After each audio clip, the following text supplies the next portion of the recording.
Hai, saya Ibrahim Michael Rotinsulu.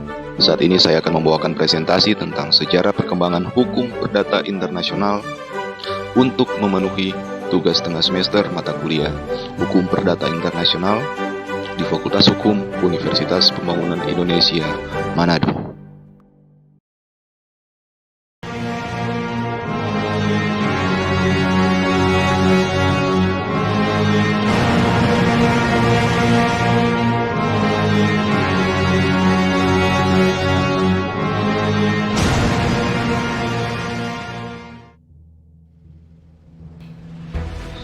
Sejarah perkembangan hukum perdata internasional di dalam perkembangannya melewati 5 tahap perkembangan yang pada hakikatnya di setiap tahap tersebut melahirkan sesuatu hal maupun ajaran berbeda.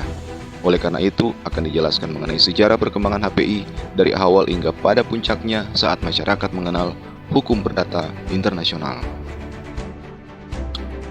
Sejarah perkembangan hukum perdata internasional dimulai pada masa Kekaisaran Romawi pada abad ke-2 sampai abad ke-6 Masehi, di mana pada zaman Romawi kuno, segala persoalan yang timbul sebagai akibat hubungan antara orang Romawi dengan pedagang asing diselesaikan oleh pengadilan khusus yang disebut Praetor Peregrinis. Hukum yang digunakan oleh hakim tersebut pada dasarnya adalah hukum yang berlaku bagi para civis Romawi, yaitu ius civil, yang telah disesuaikan dengan pergaulan antar bangsa. Ius civil yang telah digunakan untuk hubungan antar bangsa itu kemudian disebut ius gentium. Sebagaimana halnya ius civil, ius gentium juga membuat kaidah-kaidah yang dikategorikan ke dalam ius privatum dan ius publicum. Ius gentium yang menjadi bagian dari ius privatum berkembang menjadi HPI, sedangkan ius gentium yang menjadi bagian dari ius publicum berkembang menjadi hukum internasional publik atau teritorial, yang dewasa ini dianggap sebagai asas HPI yang penting. Misalnya, asas lex reisitae, asas lex loci contractius, dan asas lex domicili. Pada akhir abad ke-6 Masehi, Kekaisaran Romawi ditaklukkan bangsa barbar dari Eropa. Bekas wilayah Kekaisaran Romawi diduduki berbagai suku bangsa yang satu dengan yang lainnya berbeda secara genealogis. Kedudukan ius civil menjadi kurang penting karena masing-masing suku bangsa tersebut tetap memberlakukan hukum personal, hukum keluarga, serta hukum agamanya masing-masing di daerah yang didudukinya. Dengan demikian, prinsip teritorial telah berubah menjadi prinsip personal. Beberapa asas HPI yang tumbuh pada masa tersebut yang dewasa ini dapat dikategorikan sebagai asas HPI yang dibuat atas dasar asas genealogis, misalnya asas yang menetapkan bahwa hukum yang berlaku dalam suatu perkara adalah hukum personal dari pihak tergugat. Dan yang kedua adalah asas yang menyatakan bahwa kemampuan untuk melakukan perbuatan hukum seseorang ditentukan oleh hukum personal orang tersebut. Kapasitas para pihak dalam suatu perjanjian harus ditentukan oleh hukum personal dari masing-masing pihak. Setelah melalui masa 300-an tahun, pertumbuhan asas personal genealogis semakin sulit dipertahankan mengingat terjadinya transformasi struktur masyarakat yang semakin condong ke arah masyarakat teritorialistik di seluruh wilayah Eropa.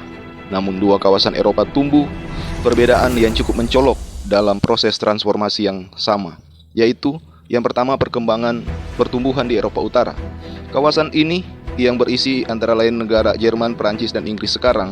Tata susunan masyarakat genealogis ini bertransformasi menjadi masyarakat teritorialistik yang tumbuhnya kelompok-kelompok masyarakat feodalistik.